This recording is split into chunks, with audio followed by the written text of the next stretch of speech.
in the peaceful surroundings of the western province of Sri Lanka. The monks of the Jetavanaramaya forest monastery have given up worldly comforts in their search for enlightenment. Monkhood is not a destination, it's a journey. So one who comes here has to be prepared to go on that journey. And sometimes it can be quite arduous, it can be quite challenging. But you have to be prepared to reach for that goal and target that you should have seen before you come into robes. I think that's when monkhood can be successful.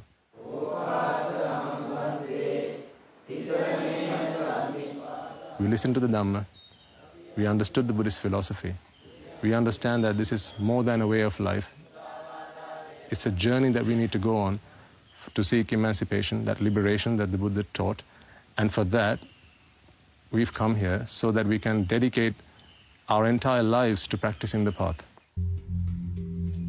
Before he became a monk, Amar Dasanatero was a solutions architect with the Royal Bank of Scotland in London. It was a lot about success, living a successful life, becoming prosperous. So this was an investment bank. Typically, they're quite successful people and people who are quite ambitious in life. So the kind of philosophy I got to learn there was, while you're alive, earn as much money as you can, work hard and work smart and be successful, set your goals, have your targets. So it was that kind of environment I was in. While working in London, Vimukti, as he was then called, married his childhood sweetheart, Madhu. Around the age of 21, well, our parents, they said, you both know each other so well. They asked us if we were okay with the idea of getting married to each other. By then, we too had kind of fell in love with each other. So by the age of 21, we married. Now known as Bhikkhuni Dhammadasana, she too is seeking spiritual enlightenment. My dream was to be the richest, have all the wealth and have all the luxuries that I would like to have, all the dresses, all the makeup, all the friends and pubs and dancing. So once I was in London, I felt that, okay, so now I'm on the top of the world. I've got everything I need. So it was quite a happy life there.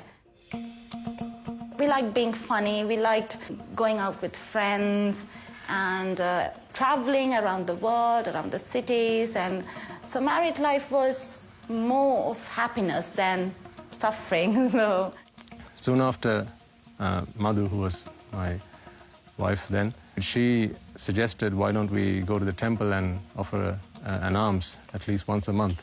And I thought, that's not a bad idea. So I think that's kind of how this all started. I was inquisitive and curious about the Dhamma prior to that, but I don't think I practiced. It was more of I was acquiring knowledge whenever there was a chance to do it, but I wasn't a practicing Buddhist. I just was a Buddhist for the namesake. We listened for about 4 or 5 hours to the Dhamma, and we didn't feel the time passing. And then we came back to our vehicle, and we were in the same idea of thinking that we found what we were looking for. There is something in this Dhamma than just going to the temple and worshipping and just offering flowers, that there is something more to this. There is something that we could gain from this. So we both got into the same idea at the very first session. Pretty soon we realized that there was more to life than what we thought was the purpose of life. After I'd been listening to sermons for about, I think, 3 years or so, both my wife and I decided it was enough time that we'd spent in lay life, and now a whole world awaits us. A new purpose in life awaits us. And we decided, let's make that turn in our lives. It wasn't a difficult decision, because by then we knew how futile this materialistic life was, how that how misled we were. We thought we were getting ourselves into the path of happiness, but it was happiness masked, the suffering masked in happiness. So it wasn't a difficult decision. Breaking the news to their parents was a difficult decision, but Amadasana Tero's mother wasn't surprised. I think she kind of knew that this was coming. She did ask me, why do you want to do it so soon? You know, you've got a good life for yourself, you've got a good wife, you've got property and wealth and all that, so why do you want to do this now? And that's when I had a heart-to-heart conversation with my mother, explaining to her that despite all the wealth that I've got, I want a life where nothing in this world can shake my happiness. That's the kind of happiness I want, independence. Reminds me of how, you know, when a lot of people, they travel to other countries looking for a better life, and they think of it as a destination. Some people might think coming into monkhood is also a destination. It's not a destination. It's the beginning of a journey.